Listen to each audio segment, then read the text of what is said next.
Olá, meus amigos, sejam todos muito bem-vindos ao canal Politizando. Eu sou o William Jacob e olha, um jornalista revelou algo sobre Eduardo Bolsonaro, né, que pelo menos eu não sabia e quando assisti eu senti vergonha alheia. Como pode ter um cidadão como esse? Tudo bem que a votação dele despencou. Em 2018 ele teve lá mais de 1,5 milhão de votos, agora ficou com aí algo em torno de 700 mil. Ainda é voto demais, mas caiu bastante em relação ao que teve.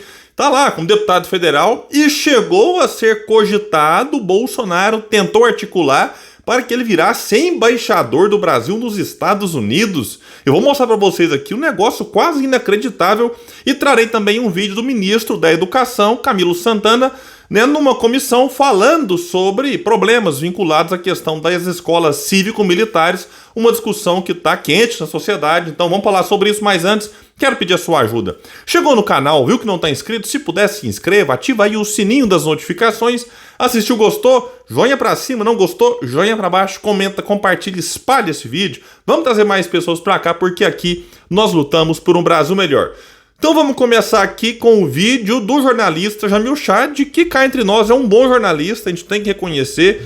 Eu não tenho problema nenhum em criticar vários aqui nesse canal, às vezes sou bastante duro em relação a alguns, mas quando é bom tem que reconhecer também, e é o caso do Jamil, que estava lá no ICL Notícias, um vídeo compartilhado aqui no TikTok do ICL, que inclusive, vale registrar aqui, o Arthur Lira tá tentando tirar vídeo do ICL do ar, porque o ICL trouxe ali algumas revelações que o Arthur não gostou. Então assim, paciência, né, Arthur? Democracia, né? Você tem que olhar, puxa, se tá achando que se sentiu ofendido, alguma coisa nesse sentido, vai lá e processa, se for o caso. Eu acho que nem é, mas daí querer tirar o vídeo do ar me pareceu uma decisão totalmente equivocada do presidente da Câmara dos Deputados. Vamos aqui agora pro Jamil Chad, algo que eu não sei se vocês sabiam disso, eu particularmente não, e quando assisti fiquei com vergonha alheia. Vamos lá então aqui para ele.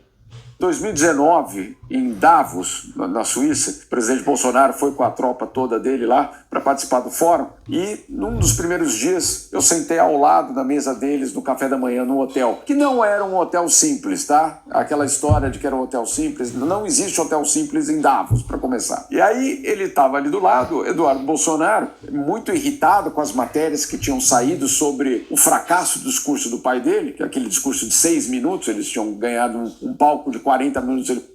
Então você imagina, só uma pausa aqui, você tem direito de falar durante 40 minutos, né, para autoridades ali, para presidentes de vários países, aí você vai lá e fala, eu lembro desse discurso vergonhoso, lamentável, enfim, uma coisa, né, que ele vai trazer aqui agora, você tá ali que eu tinha até me esquecido, o tempo que ele podia ter falado. No caso de Bolsonaro foi até bom, porque seria melhor que nem falasse 1 minuto 30 segundos, mas falou 6. Ele falou 6, estava muito irritado, estava tuitando, não sei o quê. Aí ele perguntou na mesa, Gessé, bilionário, é com ou sem H? É. E a resposta da mesa foi, não sei, vê se a cobrinha vermelha aparece. Tá? Então assim, é real o ódio ao professor. Ai, meu Deus do céu. A cobrinha é quando você digita alguma coisa errada ali, em alguns, né, no Word, por exemplo, ou em alguns aplicativos aí, você tem esse recurso, escreveu errado, aparece, se não aparecer é porque estava certo. É um negócio inacreditável. Agora, quando ele fala aqui, explicando o contexto, que é real o ódio ao professor, certamente se referindo ao episódio do Eduardo num discurso num evento armamentista, dizendo que professor doutrinador, enfim, é pior que traficante, uma coisa lamentável. Agora, veja só uma coisa, essa questão aqui de não saber como é que escreve bilionário, se é com H ou sem H, é o menor dos problemas, né? Porque o Eduardo Bolsonaro, ele queria ser embaixador do Brasil nos Estados Unidos. O pai, enquanto presidente, comprou essa briga, né? Por um momento, isso até gerou algum desgaste ao governo. Mas como dependeria da aprovação do Senado, percebendo que não teria apoio, desistiu da ideia, né? E assim, é um cidadão, Eduardo, como eu digo assim, que é o menor dos problemas, ele saber ou não escrever bilionário sem um recurso ali do corretor automático. É um cidadão que tem se mostrado totalmente sem condições até de ser deputado federal, né? Quem diria embaixador do Brasil nos Estados Unidos?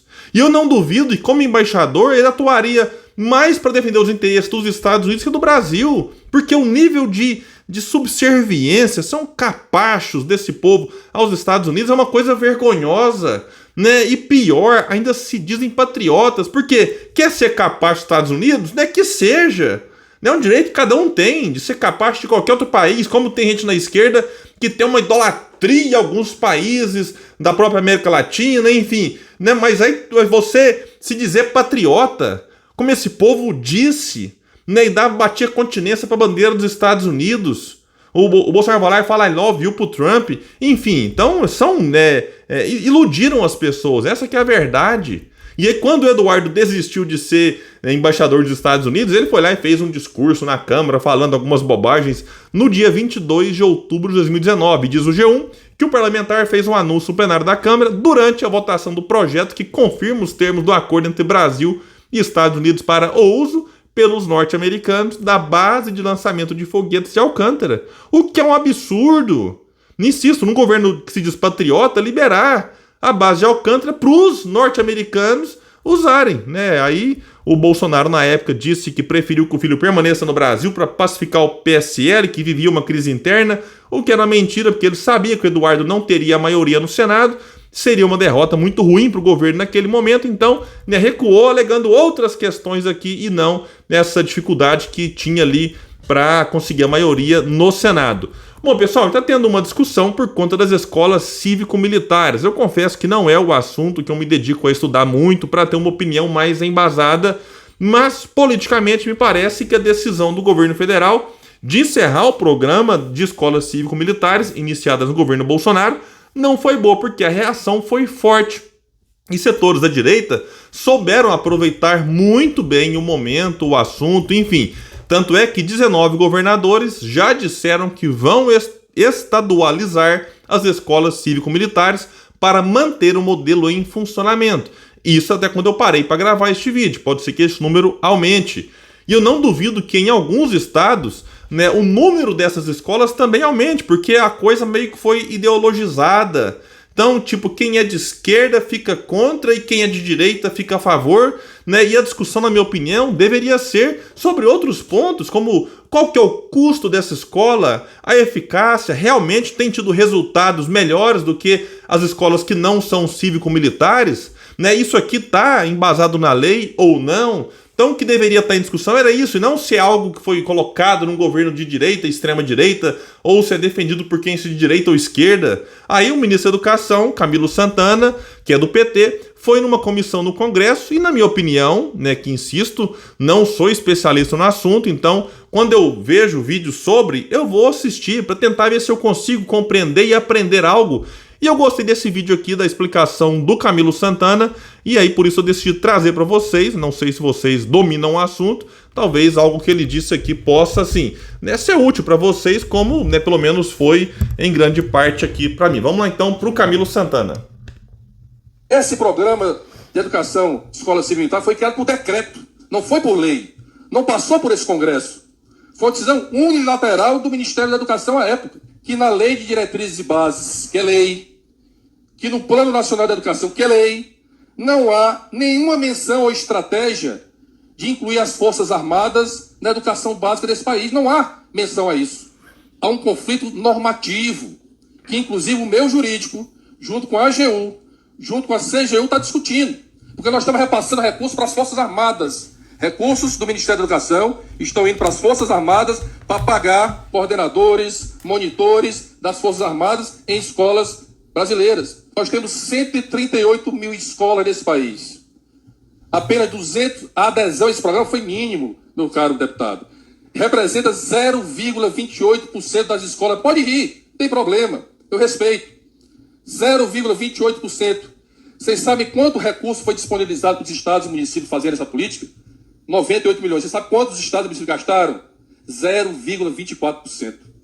0,24% do dinheiro que está lá para os estados e municípios gastarem com essa política foi executado, meu caro deputado.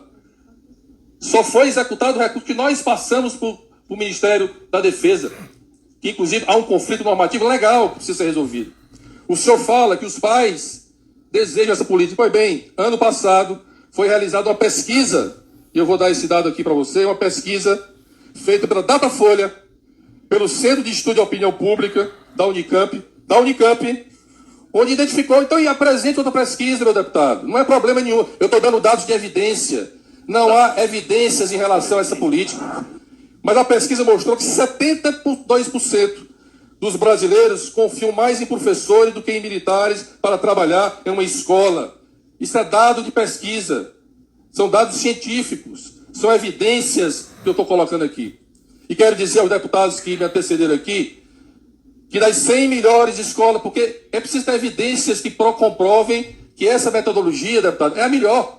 Que das 100 melhores escolas públicas do Brasil, 87 são do Brasil, e nenhum é militar. Nenhum é militar. A melhor escola pública do Brasil é no Ceará, lá em Cariré. E não é militar, meu caro. Então, é preciso ter evidências. A evidência que nós temos, a evidência que eu acabei de apresentar. Eu achei uma fala importante, porque tem questões legais envolvidas, então não basta você gostar ou não gostar, tem que resolver esse impasse legal e tem que ver as evidências. Quais escolas são melhores? Então, pode ter um ou outro ponto positivo das cívico-militares que você pode pensar e talvez incorporar, tudo no campo do talvez. Eu acho que um debate tem que ser sério, feito por especialistas. Se tiver algo que dê para incorporar nas outras, ok. Enfim, então é uma coisa que eu observo a discussão, muitas vezes infantilizada. Você tem o João Willis lacrando em cima do governador do Rio Grande do Sul, Eduardo Leite, vinculando a questão de orientação sexual. O João Willis também falando bobagem lá para o governador de São Paulo, Tarcísio, que esses dois aqui disseram que vão manter essas escolas lá. Então, e do lado da direita também, você tem gente, né, com argumentos totalmente insignificantes e muitas vezes mentirosos sobre o assunto. Então, por isso eu decidi trazer aqui a fala do ministro com pontos que pelo menos, né, foram importantes para que eu pudesse conhecer um pouco mais. Espero ter contribuído para vocês também conhecerem. Pessoal, então é isso, eu fico por aqui. Quem puder, compartilha esse vídeo, vamos trazer mais pessoas para cá, porque aqui nós lutamos por um Brasil melhor. Valeu, gente, até mais!